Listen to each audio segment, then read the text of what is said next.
계속해서 이제 지난주 말씀 나눈 대로 여호수아 1장 1절부터 9절 말씀 나누려고 하는데요.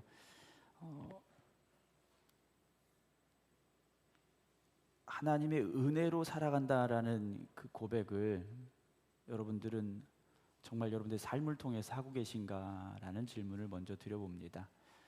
하나님의 은혜로 살아간다. 여러분, 그 의미가 무엇이고 또 나는 그 고백대로 또한 살고 있는가 하는 것이죠. 이번에 우리 5분의 신천 권사님들을 세웠습니다.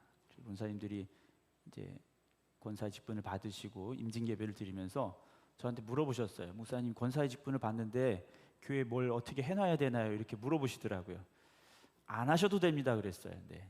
그럼 안 하셔도 됩니다. 권사가 되시고 더 열심히 하시면 됩니다. 제가 말씀을 드렸어요. 그런 교회들이 있습니다. 장로님이 되시는 경우, 또 안수집사, 장로교나 타교단 이제 안수집사가 있지 않습니까? 남자분들 안수집사, 또 여자분들 권사님, 이렇게 피택을 받으시고 또 신천 임원이 되시면 얼마씩을 이렇게 정해진 금액을 헌금하게 하는 교회들이 있어요. 네. 그래서 속된 말로 말하면 뭐 장로가 되면 얼마, 권사가 되면 얼마, 네. 정해진 교회들이 있습니다. 저는 싫어합니다. 네. 이런 거 싫어합니다. 뭐 그러면은 장로님이 되려면 얼마큼 뭐 헌금을 해야 장로가 되는 거고, 권사가 되려면 또 얼마큼을 헌금해야 권사가 되느냐? 그건 아니지 않습니까? 저는 우리 권사님들, 신청 권사님 되시는 분들에게 절대 그런 거 하시지 말라고 제가 말씀을 드렸어요. 그럼 기념으로 뭘 해놔야 되느냐? 그것도 하시지 말라고 그랬어요. 네, 그냥 열심히만 하십시오. 제가 당부를 드렸습니다.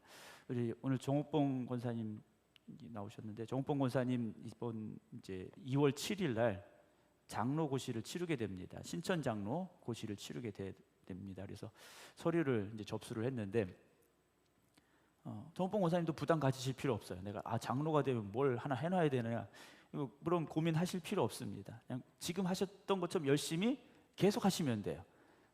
흔히 그런 말 하지 않습니까? 그 사람 권사 되더니 변했어. 저분 장로 되더니 변했어. 이런 것만 없으시면 돼요. 네. 그냥 열심히 하시면 됩니다. 2월 7일 날 시험을 치르셔야 되는데, 100점 만점 받으시기는 좀 어려울 수도 있지만, 통과하실 수 있도록 여러분 기도해 주시기를 부탁을 드립니다. 그래서 이번 신천 장로 고시를 받으면 장로의 임직을 받습니다. 그리고 내후년 장로 1년급, 2년급 이제 시험을 다 통과하시면 그때 이제 지방에서 장로 안수를 받으시게 되고, 그때 이제 안수 장로가 이제 되는데요. 우리 또 새롭게 세워질 우리 정옥봉 권사님 또 장로 직분을 받는 데 있어서 성도님들의 또 기도가 필요하다라고 생각이 되어집니다. 기도해 주시기를 부탁을 드리고요. 또 계속해서 또 믿음의 일꾼이 잘 세워지고 성장해서 우리 교회가 그렇게 건강하게 성장해 나가는 교회가 될 수 있도록 여러분들 기도해 주시기를 부탁을 드립니다. 요즘 이제 지역 교회들, 이제 우리가 흔히 말하는 시골 교회들은 장로님을 세우기가 어려워지는 교회들이 점점 많아집니다. 왜냐하면 평균 연령이 이미 60대가 됐어요. 이제 70대, 60대가 되니까 신천 장로를 세울 분이 없는 거예요. 그래서 장로의 숫자가 자꾸 줄어들고 있는데, 우리 교회가 건강하게 성장해 나가면 계속해서 믿음의 일꾼들이 세워질 것이고, 또 하나님의 사명, 하나님 주신 사명을 잘 감당하는 장로님들이 계속 세워지게 될 줄로 믿습니다. 제가 있던 당진 지방에서 제일 큰 교회 목사님이 갑자기 돌아가셨습니다. 몸이 좀 상황이 안 좋아져 돌아가셨는데, 이제 새로 담임 목사님을 청빙을 해야 되는데 과정이 좀 순탄하지가 않아서 공고를 냈어요. 담임 목사 청빙 공고라는 것을 인터넷에 올렸습니다. 제가 있던 지방이라서 궁금해서 한번 봤어요. 제가 가려고 본 게 아니라, 제가 거기 갈 실력은 안 됩니다. 자격도 안 되고. 그래서 한번 궁금해서 봤어요. 봤는데 뭐 학력, 나이 뭐 이렇게 쭉쭉 있더라고요. 그러면서 목회 경력, 뭐 목회 비전 뭐 이렇게 쭉 있어요. 근데 거기에 이제 교회에서 요구하는 설문지가 있었습니다. 설문지 내용을 쭉 봤는데 거기에 제가 읽어 넘어가다 딱 걸린 2가지 설문이 있었어요. 첫 번째 설문이 무엇이냐면, 목사님은 우리 교회 담임 목사님으로 오셨을 때의 사례비는 얼마가 적당하다고 생각하십니까? 네, 이런 질문이 있었어요. 어, 목사님은 저희 교회 담임 목사님 오셨을 때 담임 목사로서 사례비를 얼마를 받는 게 적당하다고 생각하시느냐, 이런 질문이었어요. 제가 그 질문을 읽으면서 이게 무슨 얘기일까, 도대체 이걸 왜 썼을까라는 생각을 했습니다. 두 번째는 뭐였냐면, 목사님은 저희 교회 오셔서 경조사를 집례하신 뒤에 해당 가정으로부터 사례를 받는 것에 대해서 합당하다고 생각하십니까? 이런 질문이 있었어요. 예. 오늘도 우리 이종욱 집사님 가족, 자녀분들이 왔다 가셨어요. 예배는 원래 이제 신앙생활 하지 않는 분들이라서 예배는 참석하지 아니하시고 이제 산에 가시러 이제 오셨다가 이제 교회 들렸다가 산에 가셨는데 감사원금을 가지고 오셨어요. 그래서 제가 기도해드리고 보냈는데 저에게 선물을 주셨어요. 와이셔츠하고 넥타이하고 사오셨는데 안타깝게도 저를 너무 왜소하게 보셔가지고 사이즈가 하나 작은 걸 가지고 오셨어요. 이걸 어떻게 바꿔야 될지 지금 고민이 됐는데, 감사하잖아요. 그렇지 않습니까? 때로는 금일봉을 주시는 가정들도 있고 이런 가정들도 있어요. 어떤 목사님은 신방 전에, 대신방 전에, 가정 신방을 하기 전에 이렇게 광고를, 예전에 그런 분들이 계셨어요. 헌금 봉투를 두 개를 준비하라고. 하나는 감사헌금을 하고, 하나는 담임 목사를 위해서 뭐 도서비를 됐든 뭐가 됐든 두 개를 준비하라고 얘기하시는 분들도 있었어요. 뭐가 옳고 나쁘다라는 말씀을 드리려는 게 아니에요. 요즘 시대를 이렇게 보면 목사와 성도 간의 관계가 은혜의 관계가 아니라 계약의 관계가 되고 있다라는 생각이 듭니다.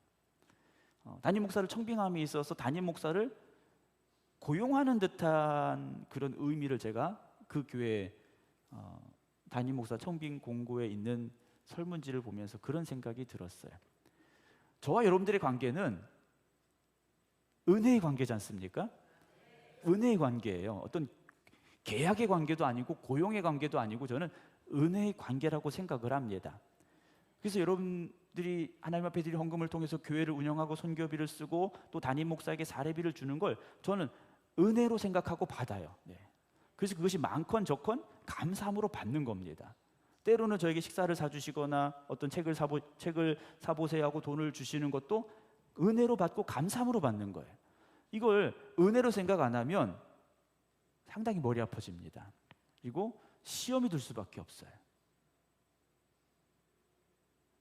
처음에 우리 권사님들, 신천 권사님들이 교회에 뭘 해놔야 되는가에 대한 이런 질문을 저에게 하셨을 때도 제가 그런 마음이었어요. 우리가 받은 은혜에 합당하게 살고 그 감사함으로 신앙생활할 때 하나님이 더 부어주시는 것이지, 교회라는 것은요 어떤 돈의 액수를 가지고 계산하고 따지는 것이 아니다라는 거죠. 제가 생극교회 올 때도 담임 목사 사례비가 얼마인지 모르고 왔습니다. 묻지도 않았고 알려주시지도 않았어요. 네. 김병덕 장로님이 안 알려주셨어요. 그냥 오라고 하셨어요. 네. 그래서 그냥 왔어요. 저는 말씀드린 데 5살 때부터 교회에서 산 사람입니다. 제가 72년생이기 때문에 5살이니까 아마 77년쯤 될 것 같아요. 1977년쯤 될 것 같은데, 그때부터 76년인가 77년 아마 그때쯤 될 것 같아요. 충남 청양에 있는 시골 교회에서 제가 이제 살게 됐습니다.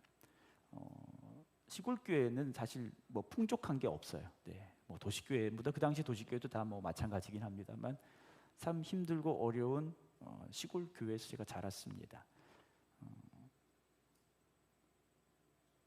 저희 어머니가 그래서 교회 건축을 하는 데 있어서 양말도 갖다 파셨고, 뭐 성도님들이 막 이런저런 일들을 하시면서 교회를 이제 세워가시고 주택을 그때 새로 짓는 과정을 제가 봤어요. 저는 밥을 먹을 때 어렸을 때부터 하나님의 은혜로 살고 있다라는 생각을 하면서 밥을 먹었어요. 근데 제가 그때는 철이 없어가지고 밥을 잘 안 먹었대요. 제 어머니 얘기로는 그래요. 어머니 말씀으로는 어렸을 때는 밥을 잘 안 먹었다고 그러더라고요. 근데 그 뒤로는 하나님의 은혜로 살고 있다라는 생각을 하면서 사실 모든 것이 감사함이었고 또 성도들의 사랑으로 살고 있다라는 걸 늘 생각하면서 살아왔고 지금까지 그렇게 살고 있습니다. 여러분들도 그런 마음을 잃지 않으셨으면 좋겠어요. 물론 여러분들이 시장에서 열심히 일하시잖아요. 목사가 알 수 없을 정도로 힘들고 어려운 일들을 여러분들이 겪고 또 하시면서 살아가고 있다는 걸 저는 알고 있어요. 그러나 그런 삶의 수고와 고통 속에 있지만 그래도 그것이 하나님의 은혜임을 우리가 고백할 수 있는 그 마음을 잃지 않기를 주님의 이름으로 부탁을 드립니다. 오늘도 하나님의 말씀 여호수아 1장 1절부터 9절까지 말씀인데요. 우리가 성경은 구약과 신약으로 나뉘어져 있습니다. 전체는 우리 성경 전서라고 부르지만 구약 성경, 신약 성경 이렇게 구분을 짓습니다. 그런데 보게 되면 구약과 신약이라고 되어 있어요. 한문 그대로 보면 옛 언약과 새 언약입니다. 영어로 말하면 올드 테스터먼트 그리고 신약은 뉴 테스터먼트예요. 오래된 약속, 그러니까 예전의 약속 그리고 지금의 약속이라는 거죠. 결국 성경은 무엇이냐? 하나님의 약속의 책이라는 겁니다. 이전에 주어진 약속과 그리고 새롭게 주어진 약속, 하나님의 약속이라는 거죠. 이스라엘 백성들이 가나안 땅에 들어갔습니다. 가나안 땅에 들어가는데 이것이 이스라엘 백성들이 우리가 이제 애굽에서 나가서 어디로 갈까 고민하고 따져보고 찾아간 곳이 아니라 이미 하나님께서 누구에게 약속하셨느냐? 오늘 3절 봅니다. 내가 모세에게 말한 바와 같이 라고 되어 있어요. 이미 하나님께서 모세하고 이야기하셨다라는 거죠. 그게 뭡니까? 하나님의 약속이라는 거예요. 그런데 모세뿐만 아니라 그 이전에 이미 누구에게 약속하셨습니까? 아브라함에게 약속하셨다라는 거죠. 아브라함에게 약속하셨고 그 약속을 하나님께서 이제 이루어 가고 계시다라는 겁니다. 여러분, 우리의 삶은요 하나님의 약속 안에 있어야 됩니다. 하나님의 약속 안에 있는 삶을 살아야 돼요. 여러분, 하나님이 돌아가셨습니까? 아니에요. 하나님은 살아계셔요. 우리하고 약속하신 그 약속의 대상자, 계약의 대상자가 살아계시다라는 거예요. 하나님이 살아계시기 때문에 그 약속 또한 지금도 유효하다라는 거죠. 구약이건 신약이건 이 약속은 지금도 유효하다라는 겁니다. 그래서 여러분, 하나님의 말씀을 읽어가면서 그 약속이 오늘 저와 여러분들에게 주어진 오늘의 약속으로 보여져야 되고 깨달아져야 되고 믿어져야 됩니다. 이스라엘 백성들이 가나안 땅에 들어간 건 어느 날 갑자기 일어난 일이 아니라는 거예요.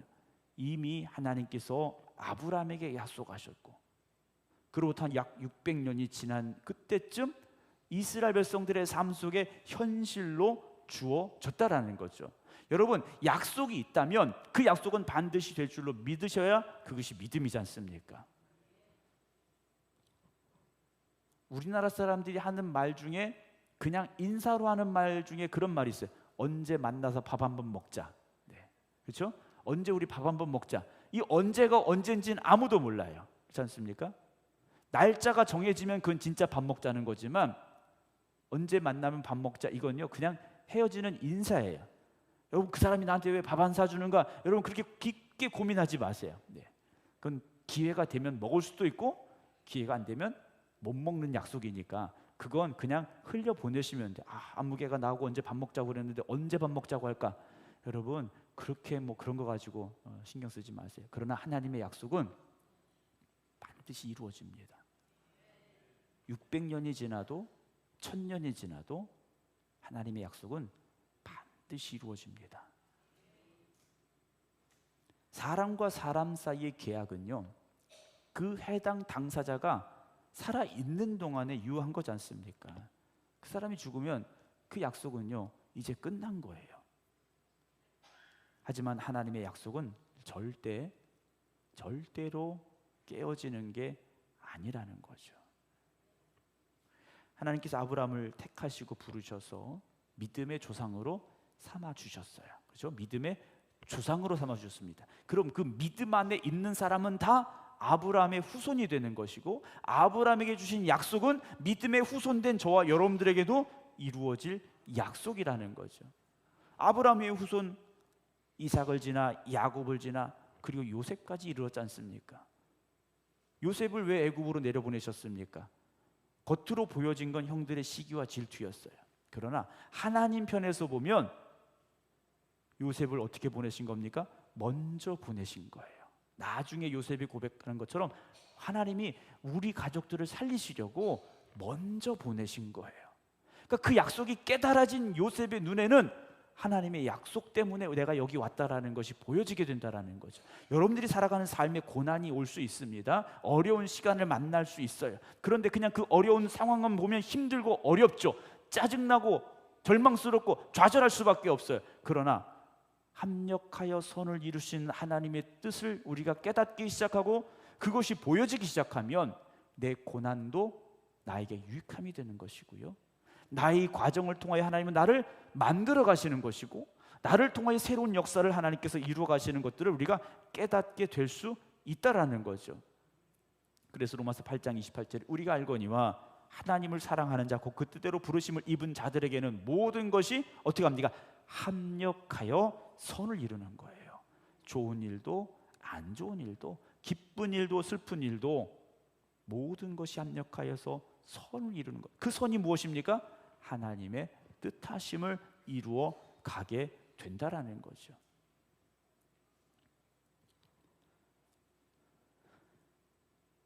저와 여러분들이 이 생극교회라는 한 공동체 안에서 신앙생활하게 된 것 우연이 아니겠죠. 그렇지 않습니까? 제가 전에 말씀드렸습니다만 제가 이 앞에 2번인가 지나갔어요. 생극이란 동네를 알지도 못한 채 이 앞을 2번인가 지나갔습니다. 그때 말씀드렸지만 저 앞에 토끼만 봤어요. 저는 생극이라는 이름을 몰랐습니다. 그런데 여기 와 있잖아요. 여러분들이 저를 누군 줄 알고 담임 목사로 청빙을 했습니까? 모르셨잖아요. 누군지도 모르고 받으신 거예요. 그렇지 않습니까? 김병덕 장로님만 제 얼굴 봤지 정복순 권사님도 제 얼굴 못 봤어요. 제 얼굴도 모르고 도대체 누군지도 모르는데 담임 목사로 여러분들이 받아주셨어요. 저도 여러분들 누군지도 모르고 왔어요. 그리고 2년이라는 세월이 지났습니다. 오늘이 3번째 주일이잖아요. 제가 2022년 3번째 주일을 여러분들과 함께 예배를 드렸어요. 오늘 만 2년 딱 된 날입니다. 예배 드린 지 만 2년이 됐어요. 그 과정 중에 참 많은 일들이 있었지 않습니까? 많은 일들이 있어요. 그런데 결국 지나고 나서 보면 이게 하나님이 뜻하신 일이었구나. 하나님이 계획이 있으셔서 우리를 만나게 하셨고 여기서 신앙생활을 하게 하시는구나라는 고백을 우리가 할 수 있다라는 거죠. 하나님의 그 뜻하심과 계획하심이 깨달은 사람은 마음이 어떻습니까? 기쁘고 담대합니다.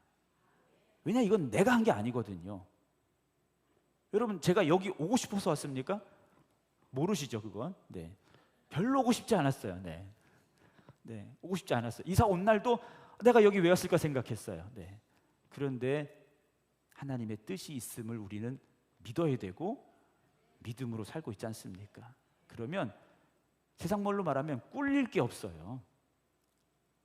담대하셔야 됩니다. 하나님이 하신 거야. 여러분 이것보다 더 좋은 대답이 어디 있습니까?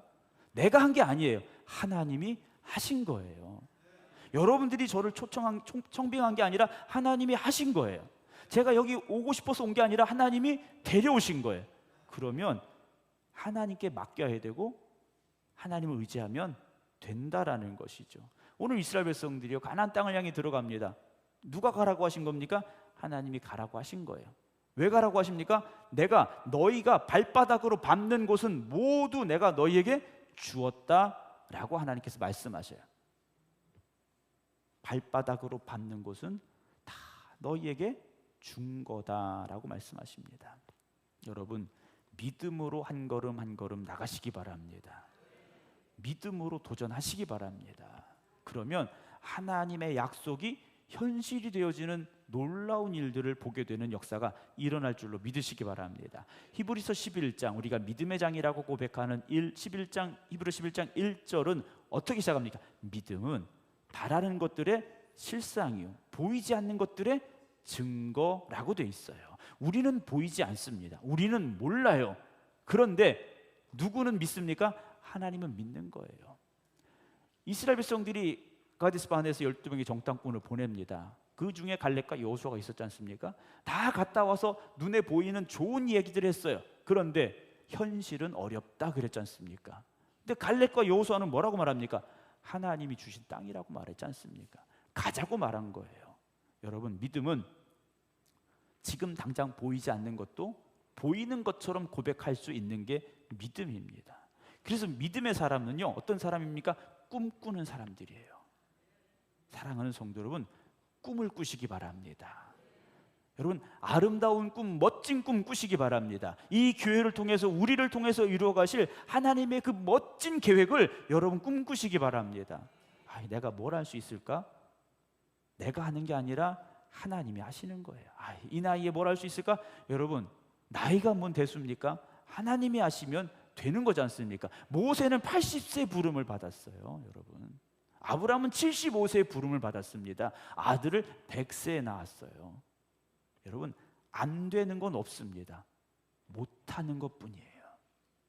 여러분, 하나님이 역사하시면 되는 겁니다.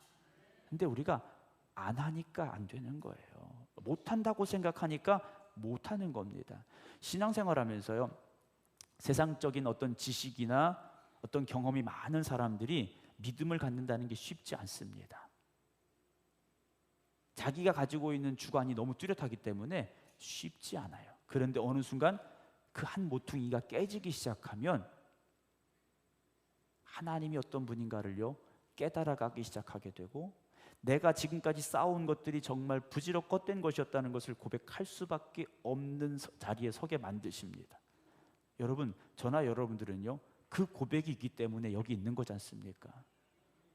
저는 우리 생각교회 성도 여러분들을 보면서 너무 감사해요. 이렇게 열심히 있는 분들인데, 이렇게 뜨거운 분들인데 아멘을 안 하시는 거 보니까 겸손이 너무 지나치신 것 같아요. 자랑하셔도 돼요. 뭐 우리끼리 다 알지 않습니까? 다 알아요. 하나님이 알고 계시지 않습니까? 여러분, 부름받은 이 자리에서 하나님의 약속을 믿으시고 최선을 다하여 가시기 바랍니다. 이제 이스라엘 백성들이 해야 되는 게 뭡니까? 발바닥으로 밟으면 되는 거예요. 발바닥으로 밟는다는 게 뭡니까? 전진해야 됩니다. 제자리만 밟으면 안 돼요. 제자리만 밟으면 거기가 끝인 겁니다. 발걸음을 내딛어야 됩니다. 한 걸음 앞으로 내딛으시기 바랍니다. 유단 강물이 흘러 넘쳐도 발을 내딛어야 되고, 적군이 앞을 가로막아도 내딛어야 되고, 여러분, 하나님의 능력을 믿고 한 걸음 한 걸음 나아가시기 바랍니다. 2024년 우리가 살아갈 날들은 여전히 힘들고 어려울 수밖에 없을 겁니다. 경제적인 위기도 있고요, 안보의 위기도 있고, 정치적인 그런 혼란도 있고, 참 많은 어려움들이 여전히 우리 앞에 있습니다. 그러나 우리가 넘어질지라도 하나님은 일으켜 세워 주실 줄로 믿으시기 바랍니다. 우리는 넘어질 수 있지만 하나님은 넘어지지 아니하십니다. 우리는 실패할 수 있지만 하나님에게는 실패가 없습니다. 이제 믿음으로 한 걸음 한 걸음 나가시기 바랍니다. 상황이 이런데요, 현실이 이런데요, 여러분 그러지 마시고요, 믿음으로 나가셔야 돼요. 말씀을 들을 때 그 말씀이 믿어지셔야 되고, 믿어지는 그 말씀을 의지하여 앞으로 나가시기 바랍니다. 다윗은 고백했지 않습니까? 여호와는 나의 목자시니 내게 부족함이 없으리로다 그랬어요. 그냥 지금 없다는 게 아니라 계속해서 없을 거라는 거예요. 왜냐? 하나님이 나의 목자시니까. 하나님이 나의 목자시니까. 지갑에 있는 돈을 의지한다면, 그 지갑의 돈이 다 사라지고 나면 뭘 의지하시겠습니까? 세상의 것을 의지하신다면, 그것이 무너지고 사라진 다음엔 무엇을 의지할 수 있으시겠습니까? 오늘도 저와 여러분들이 하나님의 말씀 의지하여서 한 걸음 한 걸음 나아갈 수 있어야 됩니다. 그 걸음은 믿음 없이는 갈 수 없는 길입니다. 믿음의 사람은 하나님의 말씀을 펴서 읽을 때, 그 하나님의 말씀을 들을 때 기쁨이 넘치고요, 가슴이 뛸 수밖에 없습니다. 하나님이 보여주시는 꿈은 내가 가진 능력보다 훨씬 크기 때문이에요. 이스라엘 백성들에게 가나안 땅을 주신다고 했을 때, 그 땅으로 이끌어 가실 때 그때 내 가슴이 뛰어야 되고, 그것이 확신이 되어져야 되고 고백이 되어져야 되는데, 우리 못 가, 가단 다 죽어 절망하고 좌절했지 않습니까? 여러분, 우리가 바라보는 내일도 가나안 땅과 같을 수 있습니다. 내 힘으로는 안 되는 것처럼 보일 수 있어요. 내 능력 밖의 일인 것처럼 생각이 될 수 있습니다. 그래서 두려움이 우리를 엄습할 수도 있어요. 그러나 하나님의 말씀 의지하여서 믿음으로 가셔야 됩니다. 4절 보면 곧 광야와 이 레바논에서부터 큰 강 곧 유브라데 강까지 해쪽 속의 온 땅과 또 해지는 쪽 대까지 너희의 영토가 되리라 그러셨어요. 아브라함에게 말씀하셨지 않습니까? 네 눈에 보이는 것 다 너에게 주겠다 하셨어요. 여러분, 믿음의 눈으로 세상을 바라보시기 바랍니다. 믿음을 가지고 날아가시기 바랍니다. 하나님이 이끄시는 자리에 하나님이 역사하십니다. 하나님이 이끄시는 곳에 하나님이 함께 하십니다. 여러분, 세상의 것 때문에 연연하지 마시고요, 믿음의 담대함을 가지고 오늘도 세상을 향해 나아갈 수 있는 여러분 되시기 바랍니다. 힘들고 어렵습니다. 그러나 믿음은 이길 수 있습니다. 믿음은 승리합니다. 이스라엘 백성들이 강해서 가나안 땅을 점령했습니까? 하나님이 함께 하셨기 때문입니다. 여러분들이 뛰어나고 놀라운 능력, 남들보다 뭔가 더 잘해서 승리할 수 있는 것이 아니라 하나님이 함께 하시기 때문에, 하나님이 내 편이시니까, 하나님이 나를 도와주시니까 될 수 있음을 믿으시기 바랍니다. 그게 예수 믿는 사람입니다. 세상을 살 때 믿음의 담대함을 가지시고 하나님이 나와 함께 하신다는 그 기쁨을 가지고 살아가셔야 됩니다. 사랑하는 성도 여러분, 이번 한 주간도 여러분들이 밟는 그 발자국마다 하나님이 인도하시고 이끄시고 축복하시는 자리가 될 줄로 믿으시기를 주님의 이름으로 축원합니다. 기도하겠습니다.